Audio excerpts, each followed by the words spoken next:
हमारे बच्चों की टीन एज हम वालिदैन के लिए बहुत चैलेंजिंग एज होती है।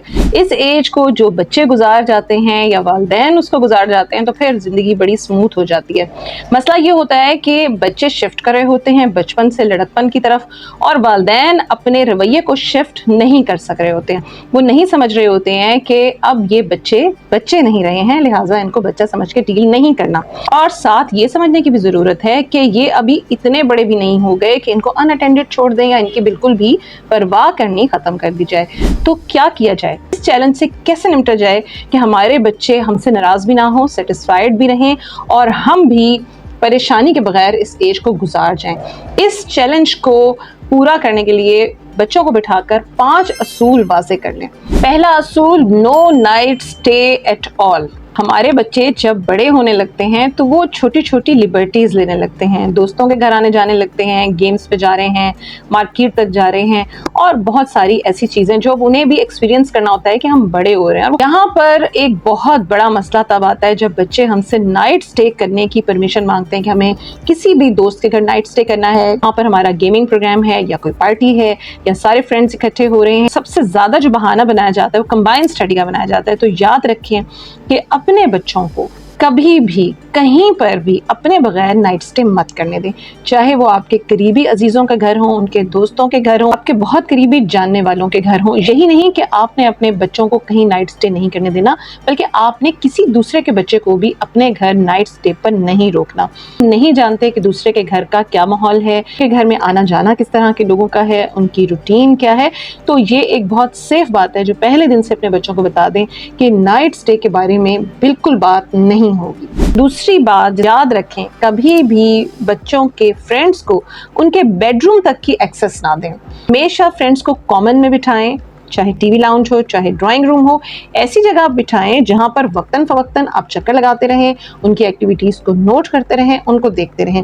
ये जो दरवाजे बंद करके कमरों में बैठने वाला जो एक रिवाज है या फैशन है या ट्रेंड है, इसको डिस्करेज करें। इसको किसी भी तरीके से आपने अपने घर में नहीं करना है, क्योंकि आपको नहीं पता कि बंद दरवाज़ों के अंदर क्या हो रहा है। हमारे टीनेज बच्चे इंटरफेरेंस बर्दाश्त नहीं करते या ये उनको अच्छा नहीं लगता कि उन पे चेक रखा जा रहा है, तो ऐसा महसूस ना होने दें कि उन पे चेक रखा जा रहा है। आने बहाने जाएं, कभी कुछ सर्व करने के लिए, कभी बच्चों से हाल अहवाल पूछने के लिए या किसी भी लिए, और बच्चों को एक लिमिटेशन दें कि 2 आवर्स 3 आवर्स, इससे ज़्यादा आपके फ्रेंड्स घर में स्टे नहीं कर सकते हैं। तीसरी और अहम चीज़ जो हम सबके सर का दर्द बना हुआ है वो है मोबाइल फ़ोन्स का इस्तेमाल। अब देखें, मोबाइल फ़ोन इस कदर ज़रूरी हैं कि कॉन्टेक्ट में रहना ज़रूरी है। बच्चों ने बाहर जाना है, अकेडमीज़ जाना है, मार्केट तक उनकी एक्सेस है, तो उनके पास राब्ते के लिए मोबाइल फ़ोन होना चाहिए। लेकिन जब इस्तेमाल होता है मोबाइल फ़ोन तो फिर वो हमारे कंट्रोल से निकल जाता है। उसका सबसे आसान हल ये है कि बच्चों को मोबाइल फ़ोन लेकर ना दें, कि बच्चों को अपना फ़ोन ये कह कर दें कि ये हमारा फ़ोन है, आपको इस्तेमाल के लिए मिल रहा है, आप इसे अपने पास रखें। कॉलेज जा रहे हैं, आप ये फ़ोन ले जाएं, आप मार्केट जा रहे हैं, फ़ोन साथ ले जाएं, आप पढ़ने लगे हैं, क्योंकि अब ये भी एक्सक्यूज़ सामने आता है कि जी हमने नेट यूज़ करना है, हमने असाइनमेंट्स बनानी है, हमारा ऑनलाइन काम है। तो ठीक है, सब कुछ ठीक है, आप उन्हें कहें कि ठीक है ये आपके पास फ़ोन है, आप इस फ़ोन को इस्तेमाल करें, लेकिन रात को ये फ़ोन आप हमें रिटर्न कर देंगे। इस तरह ये होता है कि जब सेंस ऑफ ओनरशिप नहीं आती है ना, तो बच्चों में एक डर होता है कि ये हमारी चीज़ नहीं है और ये कभी भी चेक हो सकती है। चाहे आप उसको 1-1 महीना चेक ना करें, लेकिन बच्चों में ये होता है कि हाँ ये चेक हो सकता है। नेट बंद करने से, वाईफाई बंद करने से भी बात नहीं बनती है। मोबाइल फ़ोन अपने पास रख लें, तब आप इसको सेव कर सकते हैं। चौथी चीज़ जो बहाना बच्चों का हाजिर होगा कि हमने लेट नाइट पढ़ना होता है। ये क्या बात हुई कि आपने 10 बजे हमसे मोबाइल ले लिया और हमें सोने के लिए भेज दिया, या 11 बजे हमसे मोबाइल ले लिया, हमें तो लेट नाइट पढ़ना होता है, हम तो दिन में नहीं पढ़ सकते। तो देखें दोस्तों, अपने बच्चों को लेट नाइट पढ़ने की आदत हरगिज़ मत डालें। ये जो रात का वक्त होता है ना, ये शैतान का वक्त होता है, और रात को इंसान वो कुछ करता है जिसका दिन में सोच भी नहीं सकता है। रात का वक्त एक बहुत अजीब सा वक्त होता है, सारे शैतान जाग भी रहे होते हैं और हावी भी होते हैं।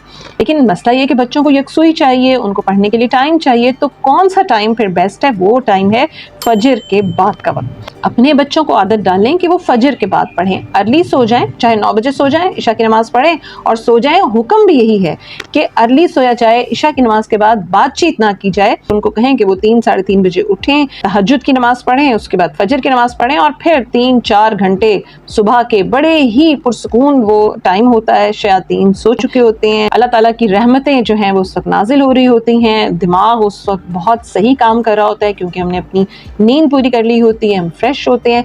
तो हमेशा बचपन से ही बच्चों को आदत डालें फजर के बाद पढ़ने की। फिर वो आपसे लेट नाइट फ़ोन इस्तेमाल करने की फरमाइश करेंगे और यहाँ बेबस हो जाएंगे, इस चीज़ को आप कंट्रोल नहीं कर सकेंगे। तो बेहतर यह है कि प्रिकॉशंस जो हैं उनको अप्लाई अभी से करना शुरू करें। 5वां और आखिरी असूल, अपने बच्चों को जिस हद तक मुमकिन हो पिक एंड ड्रॉप खुद दें। वो जहाँ जाने की फरमाइश करते हैं, किसी पार्टी में, फंक्शन में, होटलिंग के लिए, वहाँ पर आपने उनको ड्रॉप भी खुद करके आना है और वहाँ से लेकर भी खुद आना है। कोशिश करें कि जब आप उनको छोड़ने जाएं तो 10 मिनट स्टे करें, उनके दोस्तों से मिलें। जब उनको लेने के लिए जाएं तब भी बग़ैर महसूस करवाए 15 मिनट 20 मिनट पहले चले जाएं, पार्किंग में खड़े हो जाएं, वहाँ पे देखें कि क्या एक्टिविटीज़ हैं और फिर अंदर जाके अपने बेटे को या बेटी को बुला कर ले आएं। पार्टीज़ और फंक्शंस में जाने की फ्रीक्वेंटली इजाज़त ना दें, यूं ही पार्टीज़ में जाने की इजाज़त ना दें कि बस ये गैदरिंग हो रही है, खामा-खा इकट्ठे हो रहे हैं। और इस बात का पता रखें कि उस गैदरिंग में कौन कौन होगा। बच्चों से ये सवाल करें कि कितने लोग इनवाइटेड हैं, कौन कौन लोग इनवाइटेड हैं, आप कितनों को जानते हैं या नहीं जानते हैं। और इस पर खुद चेक रखें, नज़र रखें। जिस बच्चे ने इनवाइट किया है उसके पेरेंट्स से लाजमी रब्ता रखें और उसके पेरेंट्स से बातचीत करें। बच्चे बच्चे होते हैं, वो गलतियां कर सकते हैं, वो लिबर्टीज़ का फ़ायदा उठा सकते हैं क्योंकि वो एक्सपेरिमेंट करना चाहते हैं, वो अपने आप को पहचानना चाहते हैं, खोजना चाहते हैं और इसके लिए वो डिट्रैक भी हो सकते हैं, उनको डिट्रैक किया भी जा सकता है। आप माँ बाप हैं, आप रिस्पॉन्सिबल हैं, आपने समझदारी दिखानी है। अपने बच्चों को सिर्फ उतनी आज़ादी देनी है जहाँ तक आपकी निगाह जा सके। ये बेफिक्री है ना कि फ़लाँ दोस्त ले जाएगी, फ़लाँ ड्रॉप कर देगी, फ़लाँ के पास ड्राइवर है, ये जो हमने तन आसानियाँ सोच ली हैं, हम रिलैक्स हो गए। याद रखें बच्चे हमारे हैं, उनकी रिस्पॉन्सिबिलिटी हमने लेनी है, हर हाल में हमने लेनी है। हमने किसी भी फ्रेंड के साथ, किसी भी जानने वाले के साथ अपने बच्चे के पिक एंड ड्रॉप की जिम्मेदारी अंटिल अनलेस कोई बहुत ज़्यादा मजबूरी ना हो, इसके सिवा हमने कभी अपने बच्चों के पिक एंड ड्रॉप किसी पर नहीं छोड़नी है। बेहतर यह है कि अगर फादर ये रिस्पॉन्सिबिलिटी नहीं ले सकते तो मदर को ये रिस्पॉन्सिबिलिटी दें, चाहे रक्शे पे छोड़ कर आएँ, चाहे पैदल छोड़ कर आएँ, किसी भी तरीके से, लेकिन आपने पिक एंड ड्रॉप खुद देनी है। दोस्तों ये 5 बहुत अहम और बेसिक पॉइंट हैं। अगर इन बेसिक पॉइंट्स का आप लोग ख्याल रख लेंगे तो ये जो चैलेंजिंग टाइम है टीनेज का, ये आपके लिए बहुत आसान हो जाएगा, बच्चों के लिए भी आसान हो जाएगा। टीनेज बच्चों के प्रॉब्लम्स जो आपको फेस करने पड़ते हैं उसके हवाले से अगर आपके जहन में कोई सवाल हैं तो आप मुझसे ज़रूर पूछें, कॉमेंट्स में सवाल पूछें, मैं उनके जवाब ज़रूर दूँगी। आपको मेरा चैनल पसंद आता है तो लाइक करिए, सब्सक्राइब करिए और बेल आइकन दबा दीजिए ताकि आपको मुफीद वीडियोज़ मिलती रहें।